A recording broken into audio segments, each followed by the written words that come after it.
बिस्मिल्लाहिर्रहमानिर्रहीम। बारिशों का नया सिलसिला जो कि 6 फरवरी को मुल्क में दाखिल होगा, जिससे मुल्क के बलाई इलाकों में बारिशें होंगी। खैबर पख्तूनख्वा के बलाई इलाके, गिलगित बल्तिस्तान के बलाई इलाके और पंजाब के बलाई इलाके, पंजाब के शुमाली इलाका जात, पंजाब के वस्ती इलाकों में बारिशें हमें देखने को मिलेंगी। और ये जो पहला सिस्टम था वो आज इख्तिताम पज़ीर को पहुँच चुका है। आज हल्की फुल्की बूंदाबांदी का इम्कान है और तेज़ बारिशें और तूफ़ानी बारिशों का इख्तिताम आज हो गया है।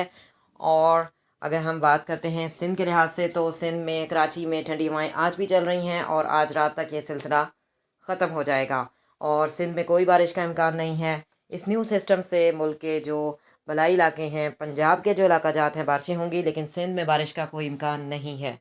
और आज भी हवाएं चलेंगी कराची में, सिंध में, लेकिन आज रात तक ये सिलसिला इख्तिताम पज़ीर को पहुँचेगा और कराची में, सिंध में बारिश का कोई इम्कान नहीं है। न्यू रिपोर्ट से अगर होना चाहते हैं तो चैनल को सब्सक्राइब करें। See you next time. अल्लाह हाफ़िज़। Till then take care.